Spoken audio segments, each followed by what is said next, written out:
Приветствую всех у себя на канале. Предлагаю вам сегодня посмотреть расклад для представителей восточного знака зодиака Тигр на период зеленого деревянного дракона. Вот такой у нас сегодня с вами дракон.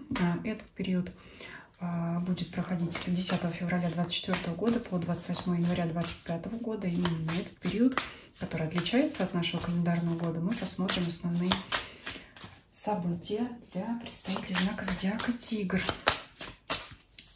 Так, что ожидает вас в загаданный период? Основной фон, работа, финансы и личная жизнь. При необходимости мы будем дополнять. Так, семерка жезлов. Ну, здесь эта карта, вы будете, скажем так, настороже, как тигр в прыжке, вот так вот хочется сказать. Будете готовы ко всему, вот буквально так можно сказать. А есть ли для этого основания или нет, мы посмотрим. То есть здесь вы как-то вот настороже.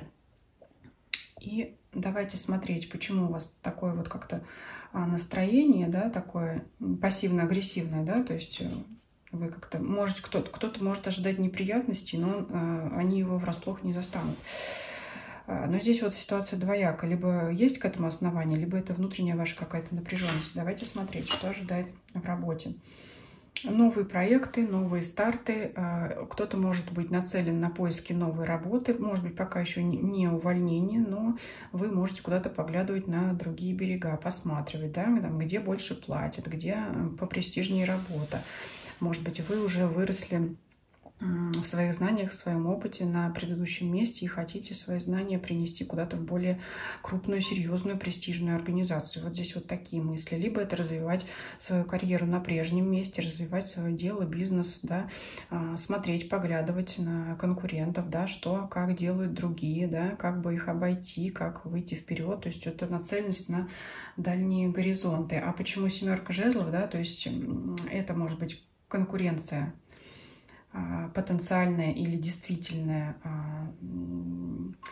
от желающих занять там ту же должность, ту же вакансию, да, вы можете оценить свои шансы, насколько у меня высоки шансы, сколько у меня конкурентов. Один я там против семерых или я семерых одним махом, да, то есть это вот так вот. Либо если я войду в эту сферу деятельности, сколько там со мной, например, сколько в данном районе аналогичных магазинов и смогу ли я с ними конкурировать, грубо говоря, когда в одном доме на первом или цокольном этаже находится 3 парикмахерских и 4 аптеки. Но я думаю, вы поняли, о чем я говорю. И все равно как-то продолжают существовать. Потому что либо, например, здесь я привожу примеры, да, либо ценовые категории разные, либо, там, скажем, элитность услуг варьируется от самых доступных цен до каких-то там VIP услуг и все такое прочее, да, то есть как-то это все сосуществует, поэтому здесь вот нечто такое, да. Либо, например, вы можете оценивать свои шансы так, да, вот у меня знания, например, уровень знаний такой-то, там, например, средний, но я хочу получать более высокую зарплату. И вы можете оценивать, например, теоретически у вас может быть конкурент, который уровень знаний у которых выше, и, по идее, его бы должны взять на эту должность, но у него и потребность в заработной плате еще выше, чем у вас. Тогда фирма, не имея возможности ему платить больше, чем у них там, скажем, предусмотрено штатным расписанием, придется взять вас, да, если, ну, я нисколько не умаляю там ваших заслуг, но просто всегда кто-то находится, кто хуже нас и кто лучше нас, да, и то есть тогда берут вас, потому что они согласны вас научить, да, тому, чего вы не знаете, согласны дать вам время на вливание, да, в новую сферу, в новую работу, в новую деятельность, и, соответственно, вы соглашаетесь на ту зарплату, которую они могут вам предложить. Я думаю, вы понимаете, о чем я говорю, то есть здесь вот как-то прикидки своих, оценка своих возможностей и возможностей ваших конкурентов, да, кто кого. Финансы. Здесь, знаете, как выбирать, что мне приобрести. Карта выбора, да, куда потратить одно или другое. И вот могут быть сомнения, да, а что если я приобрету какую-то вещь, да, в этом магазине, а в том магазине вдруг будут скидки, или вдруг это будет невыгодно, вдруг мне нужно будет объехать 7 магазинов, чтобы... Ну, то есть здесь какой-то выбор, и вот вы знаете, как можете искать везде подвох, да, здесь вот такое. Я здесь вижу карту выбора как выбор траты денег, нежели чем на поступление денег, потому что, ну, поступление как, да, мы же не говорим так, вот я буду выбирать, от кого я там буду получать деньги, да, но в принципе мы всегда готовы деньги принимать от всех, поэтому, скорее всего, выбор вы будете делать в ключе траты этих денег и в сомнениях, да, стоит или не стоит покупать, где лучше, где выгоднее, а вдруг вот там некачественный товар, а вдруг вот здесь я буду ждать дольше, но мне привезут товар лучше, стоит ли приобретать более дорогую вещь, будет ли она действительно того качества, насколько продавец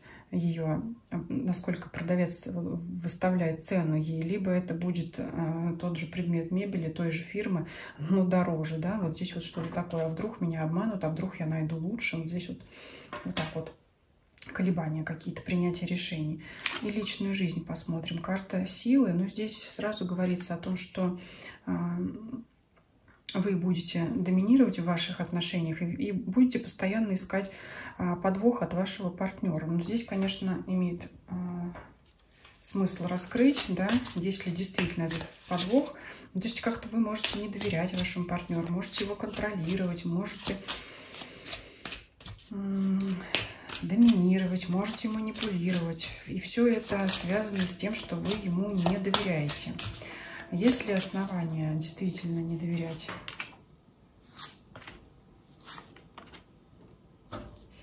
Вы знаете как?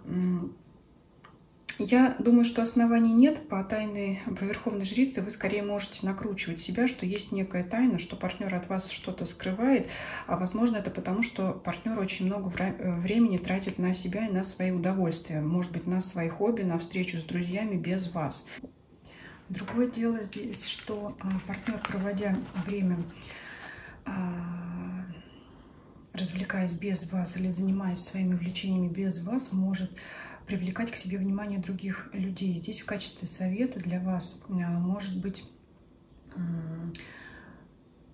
значит, такое положение вещей. Если вы предложите партнеру проводить время вместе, и он вас не откажет, и с удовольствием вас пригласит, позовет с собой, да, если он этого не делал раньше по каким-то причинам, то переживать за ваши подозрения не стоит. То есть они беспочвенны. Если вдруг партнер вам откажет, да, скажет, нет, я там сам с друзьями, или нет, я одна с подружками, вот тогда вы можете задаться вопросом, почему он вас не пускает вот это в свое поле интересов, да, может быть, тогда действительно стоит его в чем-то подозревать, то есть вот устроить такую проверочку. Для тех, кто пару ищет, это, конечно, здесь как совет именно то, о чем я говорила, заниматься своими увлечениями, хобби, тем самым привлекая к себе внимание других. И здесь, знаете, единственное, что по 7 мечей вы можете, когда вы будете увлечена или увлечен собой, да, то есть вы независимые, самодостаточные, как сейчас говорится, можете привлекать внимание очень многих людей, но почему-то как-то будете отмахиваться, можете считать, что они вам неинтересны или недостойны, хотя здесь может иметь смысл присмотреться. Может быть, действительно это так, но может, как совет, все-таки присмотреться к кому-то, потому что ухажеров, поклонников, поклонниц может быть предостаточно, просто вы, ну, либо действительно они вас не заинтересуют, либо как совет все-таки повнимательнее к кому-то присмотреться. Вот такой был расклад для вас. Также советую сравнить данный расклад с раскладами на 2024 год по знакам зодиака. Ссылки на них я оставлю в описании. И всем спасибо за просмотр. Всем до свидания.